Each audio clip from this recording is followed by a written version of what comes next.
सुनकर दोनों की तो आंखें फटी रह जाती हैं, मगर उनको यकीन करना पड़ता है। छोड़ो चिड़िया पुरानी बातों को, मैं बाहर बोर्ड लगा देख कर आया हूँ। 9,000 रुपए में मैं काम करूंगा। बोलो क्या काम करना होगा? तुम बहुत बुरी और चालाक पक्षी हो। मैं ऐसे चालाक पक्षियों को अपनी दुकान पर नहीं रखूंगा। तुम चले जाओ यहाँ से। ऐसे रानू चिड़िया कौवा को अपनी दुकान से भगा देती है। वो तो चिड़िया की तरक्की देखकर जलते रह जाते हैं। आपका धन्यवाद।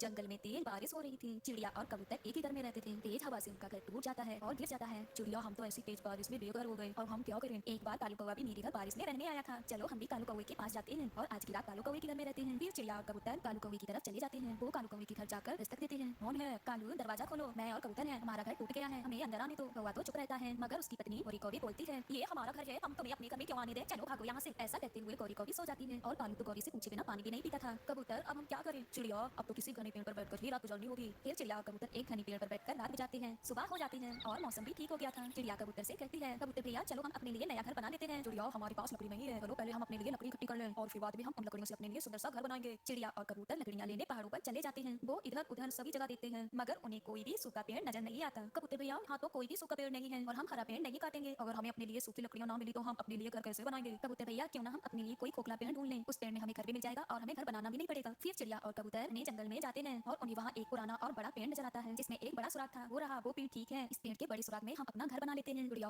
आप अंदर से सफाई करें, मैं सूखा घास लेकर आता हूँ, सूखे घास पर हमें नींद बहुत अच्छे से आएगी। फिर वो ऐसा ही करते हैं। कबूतर सूखा घास लेने चला जाता है और अंदर जाकर सफाई शुरू करती है। चिड़िया जब उस सुराग की सफाई कर रही थी, वो उसे एक कोने में चमकती हुई चीज नजर आती है। ये क्या है? ये कोई मुझे कीमती चीज लगती है। कबूतर को पता होगा, वही आकर बताएगा ये क्या है। कबूतर को भी सूखा घास मिल जाता है। कबूतर सूखा घास लेकर वापस आ जाता है। चिड़िया भी उस चमकती हुई चीज को बाहर निकाल लाती है। चिड़िया, ये तो कीमती हीरा है, ये आपको कहाँ से मिला है? ये चमकती हुई चीज मुझे इस छेद के अंदर से मिली है। चिड़िया, ये बहुत कीमती होती है, सोने से लाखों में खरीदते हैं। मैं घर मिल गया, हमें घर इंसान ही बना कर देगा। वो कैसे? कबूतर भैया, तो अब हम बढ़ई के पास जाते हैं। फिर वो दोनों इंसानों की बस्ती की तरफ चले जाते हैं। एक बूढ़ा लकड़हारा ना सर झुकाए हुए बहुत परेशान हुए बैठा हुआ था। चिड़िया और कबूतर उसके पास जाते हैं। क्या आप लकड़हारे हैं? मैंने लकड़हारा। आप इतने उदास क्यों हैं? मैं बहुत गरीब हूँ।